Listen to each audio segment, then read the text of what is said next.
You're watching Saturday Anime on the Sci-Fi Channel. Greetings, this is Reverend Paul, and this is Studio Chojin Raw. And once again, I am joined by Reverend Jim. Jim, how you doing? I'm doing very well. How are you? I'm well. Today we are going to talk about the first season of One Piece. Not my favorite anime, but definitely my favorite manga. It is by Ichiro Oda. It has been in publication for 25 years and is still going strong. I could say probably the best comparison you can make is like Adventure Time, which, now that I think about it, that's also an old show. But something like that where you have this story that's pretty much just the perfect encapsulation of a child's enthusiasm and a child's imagination in this incredibly detailed world. The characters are bright, colorful, they're not serious at all, except when they need to be, and it's just all around fun. It's hard to really make it about one thing. There's so much going on, even in just the first 100 chapters that we're about to go over. Now, One Piece takes place in a place where, like, pirates are basically very prevalent. It's a world that's mostly ocean. It's kind of like that planet that the tiger sharks were living on. There's just little islands where it's just everything is a big sea. And the main character of the story is Monkey D. Luffy, and he has a dream to be king of the pirates. He basically wants to be like the greatest pirate of all time. He is influenced by stories of the previous king of the pirates, a man named Gold Roger, who had died many years ago at this point. He was executed, and his final words that ushered in this new age of pirates was to tell people, I left my treasure all in one place, all you just have to do is find it. And suddenly, it's the gold rush on the open seas. It also inspired Luffy to become a pirate himself. And his first step on taking that journey ends up being right there at his front door with a man named Red-Haired Shanks. Another thing that's kind of interesting about this series is it's not a completely perfect adaptation from the manga. The anime does change some things. And one of the things that I thought was interesting when I was reading the manga was how they structure things differently, where the manga begins with young Luffy, whereas the anime, we meet Kobe first, and then Luffy pops out of the barrel, and then we get his backstory with Shanks, I think in the second episode. Yeah, it's one of those things that I always find fascinating. I love comparing the original Voltron anime, and you compare it to the Japanese Go line, and you see how things are so different, but really the same. And in this case, it's kind of a similar thing, only it's more just seeing how one introduction is better suited for its art form. I think the manga starting where it is, with introducing Luffy and his declaration to go and be a pirate, is about as great of an opening as you can put together. It gives it a big scope, despite it starting off with just this little kid. And the anime picked a really good spot to start off there, because it gives you everything Luffy is right there in that first episode. He explodes out of a barrel, shouts out that he had such a great nap, and beats the shit out of two other pirates, and then takes out the rest of the crew of the ship he's on. And from there, you're getting dragged along. At that point, the audience is Kobe, the shrimpy kid who has his own dreams, and he meets Luffy, and Luffy says, you're coming with me, we're gonna have an adventure. I think Luffy's introduction in the anime, I like the fact that the anime introduces him that way in the middle of the story versus getting his backstory first, because Luffy is essentially a superhero. He's this bucket of optimism, and he doesn't take no for an answer, and he is going to do everything he can to make everything right. And you get that from him when he's interacting with Kobe. It is interesting when you look at Luffy when he was younger, when he was looking up to Shanks. He actually seems he's more self-aware as a younger kid than when he's older. But it's interesting to see how he was inspired by Shanks and how he had to rectify his own self-doubt to where he was able to be this superhero-esque character. Yeah, he starts off almost kind of self-destructive in some ways there, trying to go and prove that he can be a tough pirate. The first thing you see of him in the manga, his first appearance is, all right, he's going to show Shanks how tough he is, takes a dagger and just digs it right into his face, which gives him his trademark scar. To which all the other pirates there are just like, holy shit, what are you doing? And they give him this moral compass in some ways, despite being pirates. And despite the fact, too, that Luffy is absolutely a ball of optimism, his energy is infectious, he's also just walking id. If he sees something, he's gonna want it. And it will go and usually snowball from there, leading him into whatever adventure he has in mind. And Luffy is not just a superhero in terms of his personality. He's also physically a superhero because he could stretch his body like Plastic Man. Because he ate the devil fruit that gave him the Gum Gum Rubber Man powers. Yep, when he was a little kid, he ate the Gum Gum fruit. And the problem with devil fruits is that once you eat one, you can't swim anymore. You sink like an anvil right to the bottom of the sea. And that means our king of the pirates cannot swim. A pirate in One Piece is not a traditional pirate. A pirate, the way we would define it, is basically a criminal on the seas. But these pirates, they're almost like Robin Hoods in the sense where they are noble criminals who steal for the right reasons. Some are. We meet some later on that are most assuredly not at all the noble types. Shanks's crew is definitely of the noble type. Luffy and his crew are definitely of the noble type. I would even say that some of that nobility comes from the first crew member that he gets, Roronoa Zoro. Luffy pretty much recruits Wolverine. He's a happier version of Wolverine, and he fights maybe indicative of Wolverine. The way Wolverine has 3 claws coming out of each fist, Zoro fights with 3 swords, a sword in each hand and a sword in his mouth. Zoro has his own dreams, though. He dreams of being the world's greatest swordsman. And when he hears Luffy say, "My dream is to be king of the pirates, let's work together and make both our dreams a reality," Zoro says, what the hell? What I love about that, too, in the anime where he says to him, "I want you to join my crew," and he's like, "Okay." He's like, "How many is in your crew?" And he's like, "It's just you and me, bro." It's like, what the fuck? It's like, that's not a crew, that's a pair. He said he's going to join his crew, and then he realizes just what he walked into. He is kind of like an angsty jock, because as a kid, he was beaten by a girl, Kuina, and unfortunately Kuina died, and he was never able to get his win back. He is on this quest to be the world's greatest swordsman, but he will never know if he would ever be able to beat her. No, he'll never know, but he has at least certain hurdles in mind as far as what he wants to accomplish that will get him to that level of world's greatest swordsman, at least in his mind. I would say that describing it like Zoro was beaten by a girl almost makes it sound like some sort of schoolyard thing, when it's really they were more kind of Ken and Ryu rivals. Zoro just could not beat her in a sword fight. He'd use his 3 swords when he was this little kid, and she'd beat him every time. And that had a profound effect on him, giving him that drive to be the best, and all just for the sake of trying to beat her. It's a selfish thing in that respect, but when Kuina dies, that brings about a change in him. He becomes a person that carries her drive with him. They promised each other as children to be the greatest sword fighters in the world, and when Kuina dies, Zoro decides, all right, I'm taking her passion for it, I'm taking her half of our promise, and I'm going to carry it with me. And it stops being selfish at that point. It becomes more of a way to better himself, to be a better person, and it drives him to go and make these choices that lead him to joining Luffy. When we first meet Zoro, he's hung up in a field there, pretty much crucified because of trouble that he caused in the village. But when a little girl comes by to go and give him food, he tells her, no, don't get involved in this. This is gonna get you in trouble. Again, it's very Wolverine to me. If anything, I would just say Zoro smiles a little more than Wolverine does.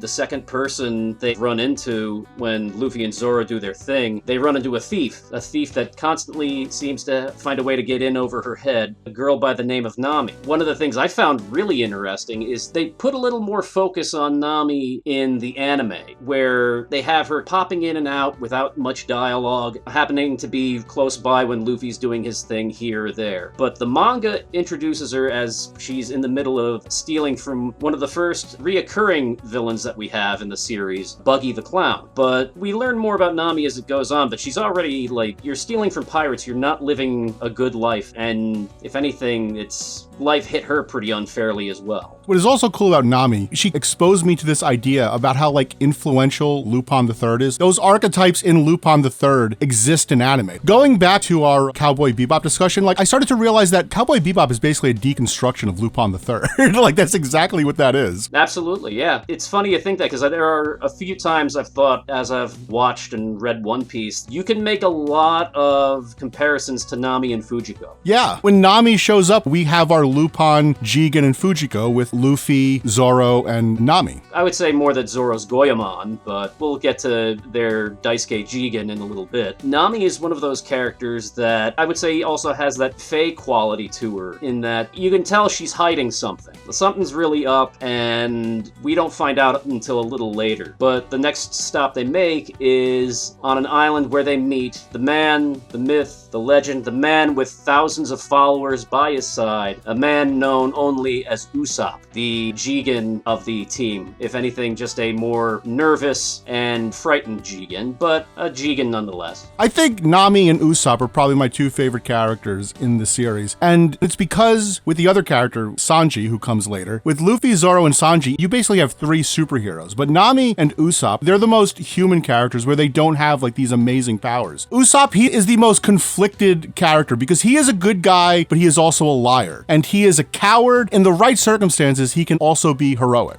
Yeah, the best comparison you can make to him would probably be Courage the Cowardly Dog. All right, he's scared, but he also is going to take action to go and fix whatever's gone wrong. And he does that when he has to lead Luffy, Zoro, and Nami into a fight against Captain Kuro, a man who had been posing as a butler for Usopp's friend Kaya. And the fights that come about in One Piece, they get bigger and bigger as they go on. And this was a good example of how they start to get bigger. You have Zoro fighting mostly one-on-one in those first few arcs. Now you have Zoro taking on two people at once. Not only that, but they put them under hypnosis to make them pretty much absolutely insanely fast, strong, whatever you want to call it. I don't think that hypnotism can be a steroid, but you know. And you see Luffy's fight with Captain Kuro, and they are able to bring about a level of brutality in those fights that I haven't seen in a long time in a lot of anime, really. There's moments there with some of Zoro's sword slashes where you can't help but just go like,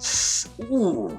It can get nasty if you let it. I always liked the dichotomy there with Luffy, Zoro, and Sanji. I always liked the fan nickname they had for those three as the Monster Trio. And with Nami and Usopp, you have the two regular people caught up in the middle of all this. I would also compare Nami to Bulma a lot. If you can combine Fujiko and Bulma, I think you get Nami. Especially early on, like Luffy and Nami do feel like Bulma and young Goku from like the original Dragon Ball. Oh yeah, absolutely. But Usopp makes for this really great character that's, you don't realize how unhappy his childhood is in some ways because of how unpleasant some of the other characters' childhoods were. Usopp is a liar and a coward, absolutely, but he still tries to do the right thing because his father left him when he was still very young. He left to go and join Red-Haired Shank's crew, which is a nice little way that ties Luffy and Usopp together as pals. When you think about it, Usopp's only friends besides the girl Kaya are the veggie pirates, the three little kids that follow him around and call him captain. That's it. Everyone else in town just ignores him or is annoyed by him. His mother died not long after his father left, and he had been living by himself ever since. You would think that would go and create someone that's very bitter at the world, but Usopp really isn't. And I think Luffy brings out those more positive qualities in him, and that's what allows Usopp to finally make the jump to accomplish his dream of becoming a great warrior of the sea and joining Luffy's crew. Luffy is kind of a bundle of inspiration. He goes and he inspires people to rise above whatever challenges they face. You mentioned Usopp's father left and his mother died. We find out that the reason Usopp was a liar is because he would run into the town telling everybody the pirates are coming because he wanted his mother to think that his father came back. His Usopp's pirates, the little kids that are his fan club, he is trying to give them a hero to believe in. In his own way, he is trying to do something good for the people around him.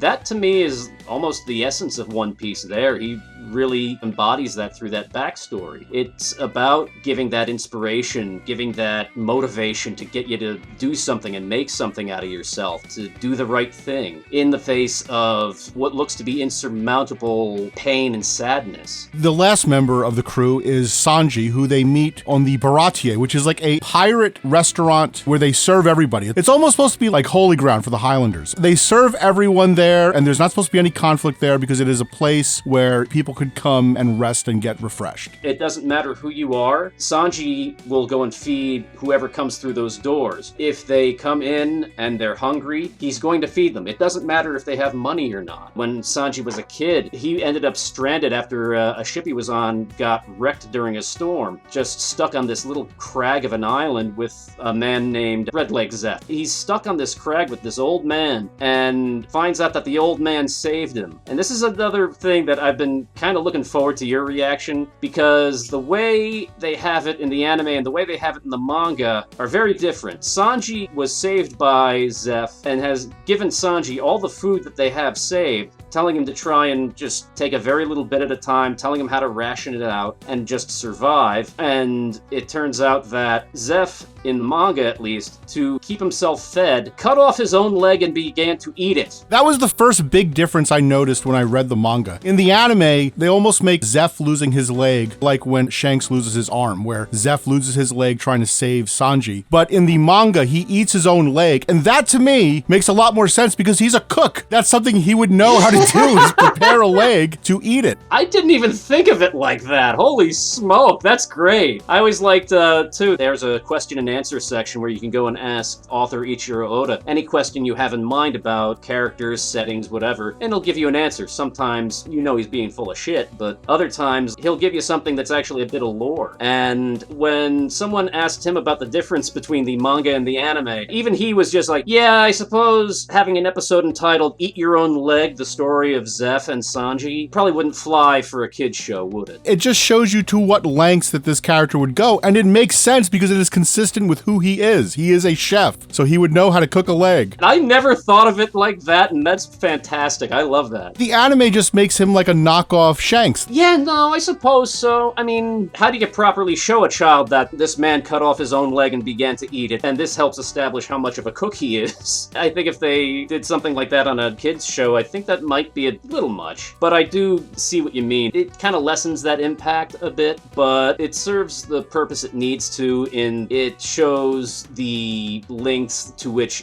one may have to go and survive in this world. When you look at the way the anime takes that scene, a reoccurring theme within a lot of these little vignettes we're getting, where we're getting the backstory of these characters, this is kind of a story about parents and their children. And in the anime, Zeph goes without food. He just basically starves himself. That is definitely something that's more indicative of a realistic parent-child relationship, where a parent will go without food to feed their child. And it shows how Sanji's own nature to go and pay Zeph back for that sacrifice that he made has caused him to stagnate too. He just works all day at the Baratie as both a chef and as a waiter, since there was a staff shortage going on when we come there. And when Luffy asks him, hey, join my crew, he says, no, I have to stay here. I have to pay the old man back for what he's done for me. And this is one of those things I realized rewatching all of this, is everyone was kind of stagnating in their own way. Usopp needed that motivation to go out and search for his dream with Luffy's crew. Sanji needed someone to kick his ass out the door so that he doesn't continue to waste his talents and stagnate while working at the Baratie.